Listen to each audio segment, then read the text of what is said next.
Hello friends, welcome back to my channel. ఇవాళ ఈ వీడియోలో నేను Ujjaini full tour plan details చెప్తాను. ఈ వీడియోలో మనం ఉజ్జయిని ఎలా చేరుకోవాలి, ఇక్కడ అకామిడేషన్ ఆప్షన్స్ ఎలా ఉన్నాయి, ఉజ్జయినిలో చూడవలసిన ప్రముఖ ప్రదేశాలు ఏంటి, అలాగే మహాకాళేశ్వర జ్యోతిర్లింగం దర్శనం ఎలా చేసుకోవాలి, దాంతో పాటే చూడవలసిన ప్రముఖ దేవాలయాలు ఏంటి అనే చాలా విషయాలు ఈ వీడియోలో చెప్తాను. అలాగే టోటల్ బడ్జెట్ ఎంత అనేది కూడా ఈ వీడియో చివరిలో నేను మీకు చెప్తాను. మీరు గనక మా ఛానల్ కి కొత్తగా వచ్చుంటే లైక్ చేసి మా ఛానల్ సబ్స్క్రైబ్ చేసుకోండి. Let's get in to the video. First of all మనం ఉజ్జయిని ఎలా చేరుకోవాలి అని చూద్దాం. ఉజ్జయిని వెళ్ళాలంటే ట్రైన్ రూట్ అండ్ ఫ్లైట్ లో కూడా చేరుకోవచ్చు. First of all train route గురించి మాట్లాడుకుందాం. ఉజ్జయినికి మన తెలుగు స్టేట్స్ నుంచి డైరెక్ట్ గా ట్రైన్స్ అవైలబుల్ గా ఉన్నాయి. హైదరాబాద్, విజయవాడ, తిరుపతి నుంచి డైరెక్ట్ ట్రైన్స్ అయితే దొరుకుతాయి. కానీ ఇవి డైలీ అవైలబుల్ గా ఉండవు. ఒకవేళ డైరెక్ట్ ట్రైన్ దొరకపోతే ఇండోర్ దాకా డైరెక్ట్ ట్రైన్ లో వచ్చి అక్కడ నుంచి బస్ లో ఉజ్జయిని చేరుకోవచ్చు. ఇండోర్ ఉజ్జయినికి 70 కిలోమీటర్ల దూరంలోనే ఉంటుంది. అలాగే భోపాల్ దాకా వచ్చి కూడా ఉజ్జయిని చేరుకోవచ్చు. ఫ్లైట్ లో వెళ్ళాలి అనుకుంటే ఇండోర్ ఎయిర్పోర్ట్ ఇక్కడికి దగ్గరలో ఉన్న ఎయిర్పోర్ట్, అక్కడికి వచ్చి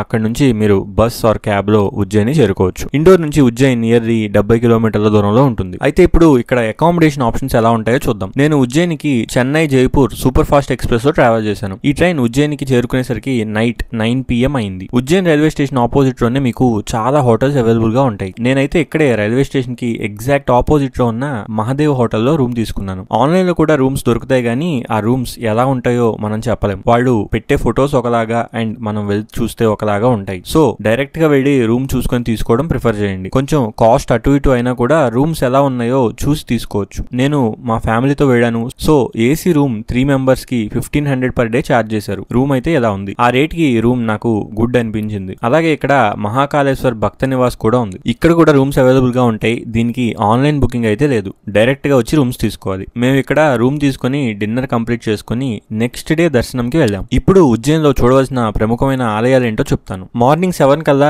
దర్శనంకి స్టార్ట్ అయ్యాము. అసలు భస్మహారతికి వెళ్ళాలనుకున్నాను, బట్ టికెట్స్ అయితే దొరకలేదు. ఒకవేళ భస్మహారతికి మీరు అటెండ్ అవ్వాలి అనుకుంటే మీరు ఎలా వెళ్ళాలో వీడియోలో ముందు చెప్తాను. మార్నింగ్ 7 కల్లా రూమ్ నుంచి స్టార్ట్ అయ్యి దర్శనంకి వెళ్ళాం. రూమ్ నుంచి టెంపుల్ కి ఒక 1.5 కిలోమీటర్స్ డిస్టెన్స్ లోనే ఉంది. ఇక్కడ చాలా ఆటోస్ అయితే దొరుకుతాయి. ఆటోస్ ఇక్కడ దాకా వచ్చి మిమ్మల్ని ఇక్కడ డ్రాప్ చేస్తాయి. ఇక్కడ కొంచెం దూరం వెళ్తే మనకి ఉజ్జయిని మహాకాళేశ్వర ఆలయం కనిపిస్తుంది.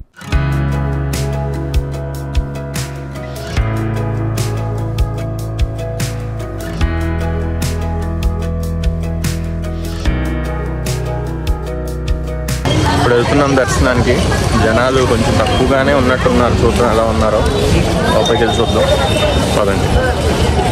ఇక్కడ విఐపి దర్శనం కూడా అవైలబుల్ గా ఉంది. దీని కాస్ట్ 250 రూపాయలు. ఈ టికెట్స్ అయితే ఆలయం బయట కౌంటర్స్ లో ఇస్తారు. డైరెక్ట్ అక్కడికి వెళ్ళి టికెట్స్ తీసుకోవచ్చు. కానీ విఐపి దర్శనం కన్నా ఫ్రీ దర్శనమే ప్రిఫర్ చేయండి. ఎందుకంటే ఆలయంని చాలా అంటే చాలా బ్యూటిఫుల్ గా డెవలప్ చేశారు. అండ్ ఎంతమంది భక్తులు వచ్చినా దర్శనం వెంటనే కంప్లీట్ అయ్యేలా ప్లాన్ చేశారు. సో స్వామివారి హారతి టైంలో తప్ప ఇంకా రోజంతా లైన్ మూవ్ అవుతూనే ఉంటుంది. ఈ క్యూ లైన్స్ గానీ అండ్ టెంపుల్ లోపల గానీ చాలా అంటే చాలా అందంగా అనిపించింది. ఈ టెంపుల్ టైమింగ్స్ వచ్చి మార్నింగ్ 4 గంటల నుంచి రాత్రి 10 గంటల వరకు ఓపెన్ అయి ఉంటుంది. 4 గంటల నుంచి 6 గంటల దాకా భస్మహారతి జరుగుతుంది. ఈ టైంలో పాసెస్ ఉన్న వాడిని మాత్రమే అలో చేస్తారు. 6 గంటల నుంచి అందరు భక్తులకి ఆలయం ఓపెన్ లో ఉంటుంది. మాకైతే అరౌండ్ 45 మినిట్స్ లోనే దర్శనం కంప్లీట్ అయిపోయింది. అండ్ దర్శనం అయితే చాలా బాగా జరిగింది.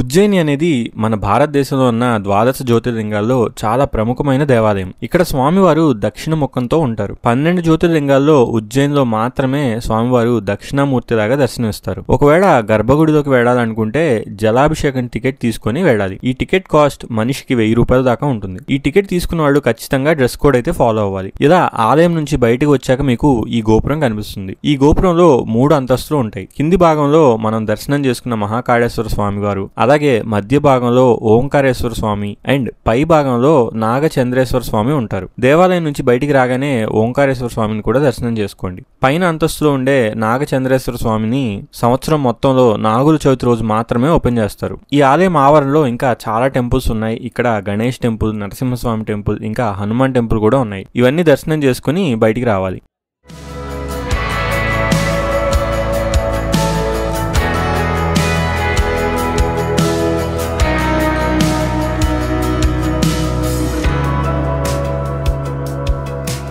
అయితే భస్మహారతికి వెళ్ళాలనుకునే వాళ్ళు ఎలా వెళ్ళాలి అని చెప్తాను వినండి. ఈ భస్మహారతి అనేది ఉజ్జయిని మహాకాళేశ్వర టెంపుల్లో జరిగే ఒక మహత్తరమైన పూజ. ఈ హారతిలో శివునికి భస్మంతో అభిషేకం చేస్తారు. ఈ భస్మం ఆవు పేడతో చేసిన పిడకలు మరియు మానవ శరీరం నుంచి వచ్చిన భస్మంతో చేస్తారు. ఈ భస్మహారతి ఎర్లీ మార్నింగ్ 4 గంటల నుంచి 6 గంటల వరకు జరుగుతుంది. ఈ భస్మహారతికి ఆఫ్లైన్ అండ్ ఆన్లైన్ లో కూడా టికెట్స్ దొరుకుతాయి. కానీ ఒక 1 మంత్ ముందే ఆన్లైన్ లో బుక్ చేసుకోవాలి. మాక్సిమం ఆన్లైన్ లోనే ట్రై చేయండి, ఎందుకంటే డైలీ 100 మంది భక్తులకు మాత్రమే ఇక్కడ టికెట్స్ ఇస్తారు. ఆఫ్లైన్ లో టికెట్స్ కావాలంటే ఆ ముందు రోజు కౌంటర్ లోకి వెళ్ళి తీసుకోవాలి. భస్మహారతి టికెట్ కాస్ట్ 200 రూపాయలు ఉంటుంది. వీలుని బట్టి ఖచ్చితంగా ట్రై చేయండి. అయితే దర్శనం అయిన తర్వాత మనం ఉజ్జయినిలో చూడవలసిన ప్లేసెస్ చాలా అంటే చాలా ఉన్నాయి. నేను ఒక ప్రాపర్ ప్లాన్ చెప్తాను వినండి.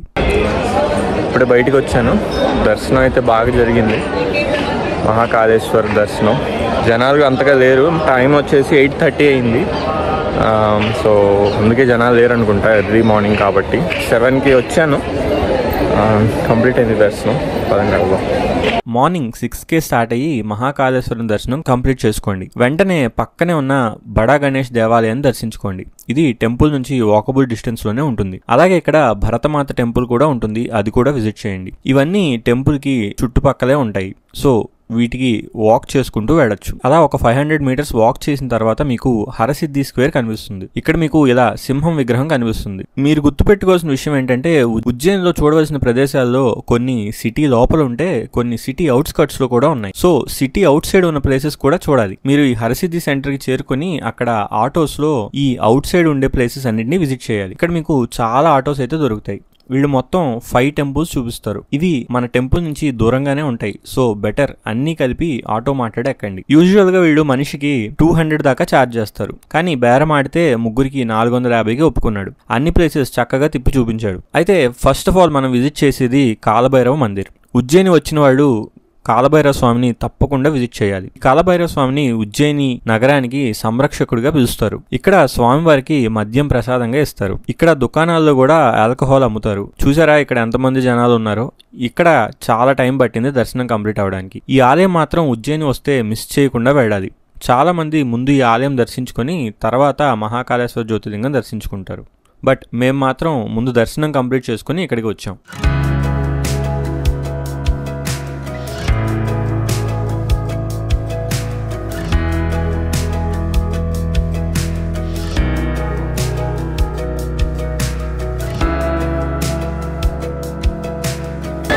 అయిపోయింది కాలభైరవ స్వామి గుడి కూడా, బయటికి వెళ్తున్నాం.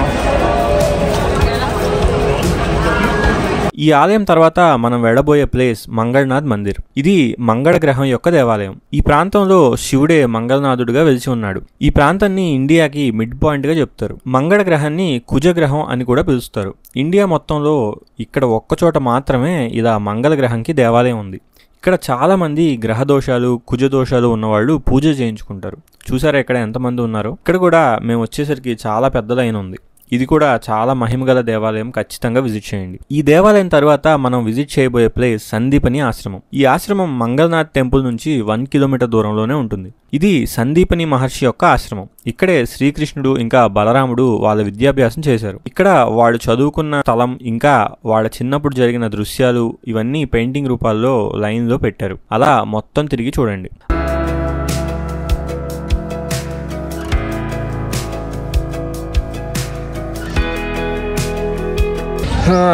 అన్నీ తిరుగుతున్నాం. ఆల్మోస్ట్ అన్నీ అయినాయి. ఇప్పుడు సందీపని ఆశ్రమంలో ఉన్నాను నేను.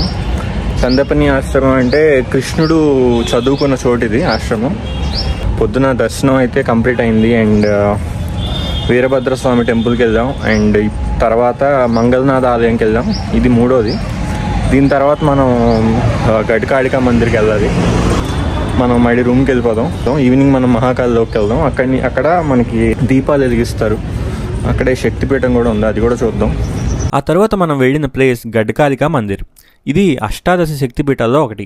ఇక్కడ అమ్మవారి పైపెదం పడింది అని చెప్తారు. ఉజ్జయిని వచ్చిన వాడు ఖచ్చితంగా గడ్కాళికాదేవి మరియు కాలభైరవ స్వామి టెంపుల్ని ఖచ్చితంగా విజిట్ చేయాలి.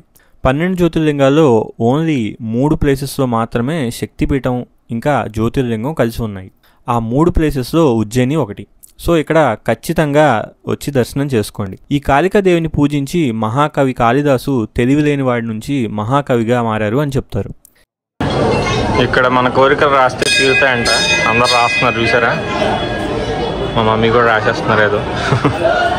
ఇది కంప్లీట్ అయ్యాక ఈ ఆలయం పక్కనే ఉండే గణేష్ మందిర్ కూడా దర్శించుకోండి. దీంతో మనం ఉజ్జయిని సిటీ బయట ఉన్న అన్ని ప్లేసెస్ కంప్లీట్ చేసాం. ఇవన్నీ కంప్లీట్ చేసుకుని మనం మళ్ళీ రూమ్ కి చేరుకునేసరికి ఒక 3 hours దాకా పట్టింది. జనాల రద్దీ ప్రకారం ఈ టైం అనేది మారదు. మేము రూమ్ కి వచ్చేసరికి మధ్యాహ్నం 2:30 దాకా అయింది. ఇంకా లంచ్ కంప్లీట్ చేసుకుని కాసేపు రెస్ట్ తీసుకున్నాము. అయితే ఇప్పుడు మనం మన హోటల్ నుంచి హరసిద్ధి మాత టెంపుల్ కి వెళ్ళబోతున్నాం. ఈ ఉజ్జయినిలో ఈవినింగ్ అండ్ నైట్ టైం చూడవలసిన ముఖ్యమైన ప్రదేశాలు ఏంటో చెప్తాను. ఈ ప్లేసెస్ అన్ని నైట్ టైం వెళ్తే చాలా బాగుంటాయి అండ్ ఇక్కడ ఈవినింగ్ పూట చాలా ఈవెంట్స్ కూడా జరుగుతాయి. సో ఫస్ట్ ఆఫ్ ఆల్ మనం ఈవినింగ్ పూట హరసిద్ధి మాత టెంపుల్ కి వెళ్ళాలి. ఇది మన దేశంలో ఉన్న 51 శక్తి పీఠాల్లో ఒకటి. ఇక్కడ ఈవినింగ్ పూట ఈ దీపాలని పైకి ఎక్కి మరీ వెలిగిస్తారు. ఈ దీపాలు వెలిగించడం మాత్రం ఖచ్చితంగా చూడాలి.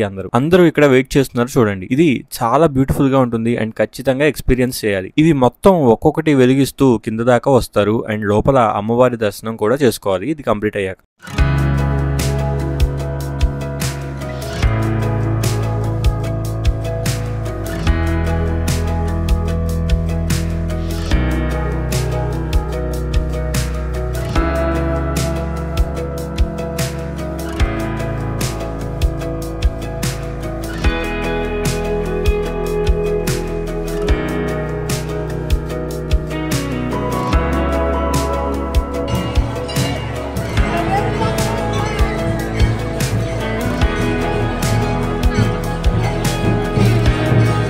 ఇక్కడ డోర్ కొడుతున్నారు చూడండి, అద్భుతంగా ఉంటుంది.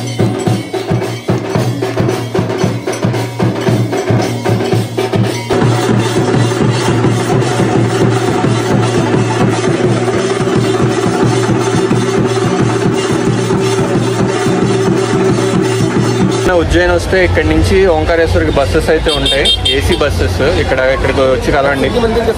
హరసిద్ధి మాత టెంపుల్ కి ఆపోజిట్ లోనే ఉంటుంది షాప్, చంచల్ ట్రావెల్స్ అంట. కింద నంబర్ ఇస్తాను, అది చూసి కాంటాక్ట్ అవ్వండి. హరసిద్ధి మాత టెంపుల్ దర్శనం కంప్లీట్ అయిన తర్వాత మనం ఉజ్జయిని కారిడార్ కి వెళ్ళాలి. ఉజ్జయిని కారిడార్ ఆర్ మహాకాల్ లో కారిడార్ హరసిద్ధి మాత టెంపుల్ ఆపోజిట్ లోనే వాకబుల్ డిస్టెన్స్ లో ఉంటుంది. అక్కడికి వెళ్లే ముందు ఈ విక్రమాదిత్య స్టాచ్యూ కూడా చూడండి. ఇక్కడ నుంచి సిటీ వ్యూ అయితే అద్భుతంగా ఉంటుంది. ఇది కూడా విజిట్ చేయండి విక్రమాదిత్య టెంపుల్. సిటీ చూడండి ఎంత బ్యూటిఫుల్ గా ఉందో.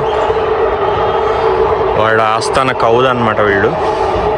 బేతాళ్ భట్, అమర్ సింగ్, అలాగ అన్నీ ఉన్నాయి కవుల పేరు. రాత్రిపూట అద్భుతంగా ఉంది.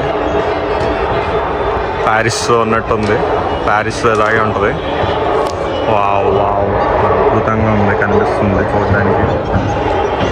సూపర్. ఇక్కడే ఉన్నాను విక్రమాదిత్య స్టాట్యూ దగ్గర. వావ్, వెళ్దాం పదండి మహాకాల్. అసలు సిటీ మాత్రం అద్దరిపోయింది నైట్ పూట.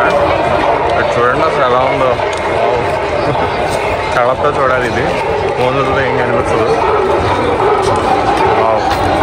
అలా నడుచుకుంటూ వెళ్తే మీకు మహాకాల్లో కారిడార్ కనిపిస్తుంది. ఇది చాలా అంటే చాలా బ్యూటిఫుల్ గా ఉంటుంది. ఇది మాత్రం అస్సలు మిస్ అవ్వకండి. ఇక్కడ beautiful lighting and beautiful sculptures తో వేరే లోకంలో ఉన్న ఫీల్ అయితే వస్తుంది. నాకైతే ఇక్కడ నైట్ వ్యూ చాలా అంటే చాలా బాగా నచ్చింది. పదండి మొత్తం ఎక్స్ప్లోర్ చేద్దాం. మహాకాల్లో దగ్గరికి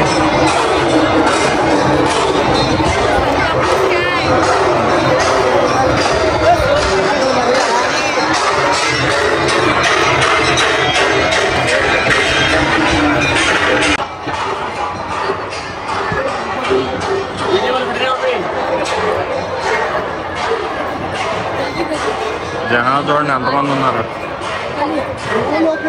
ఇంతమంది జనాలు ఉంటారు రాత్రి కూడా వస్తే.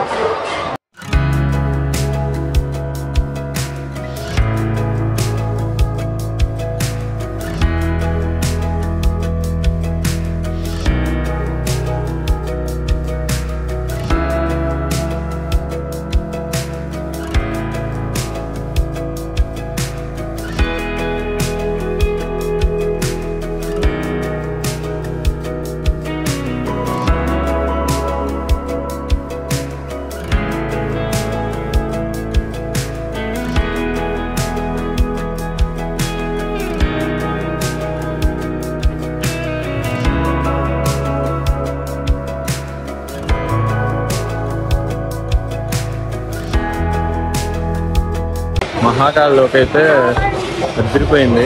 నైట్ పూట ఎస్పెషల్లీ సూపర్ ఉంది. ఖచ్చితంగా విజిట్ చేయండి. ఇక్కడ మీకు ఓల్డ్ పీపుల్కి బ్యాటరీ కార్ కూడా ఉంది. నడవలేని వాళ్ళు ఉంటే బ్యాటరీ కార్ కూడా రిక్వెస్ట్ చేయొచ్చు. This is something very different from what I've seen. చాలా డిఫరెంట్గా ఉంది కారిడార్ అనేది. అన్నిటికీ ఇలా చేస్తే బాగుంది. మహాకాళేశ్వర్ భక్తి టెంపుల్ వాళ్ళు హ్యాండిల్ చేసే మహాకాళేశ్వర్ భక్తి నివాస్ అనమాట. మీకు ఇక్కడ రూమ్స్ దొరుకుతాయి, డైరెక్ట్గా వచ్చి తీసుకోవాలి, ఆన్లైన్ బుకింగ్ అయితే ఉండదు. సో మహాకాల్లో ఒక మ్యాప్ ఉంది చూడండి. ఎంట్రీ అండ్ ఎగ్జిట్ గేట్స్ ఎక్కడ ఉన్నాయి. ఇంత పెద్దదన్నమాట మొత్తం. ఫుడ్, ప్రసాదం, అదర్ అట్రాక్షన్స్ అన్నీ ఉన్నాయి ఇక్కడ.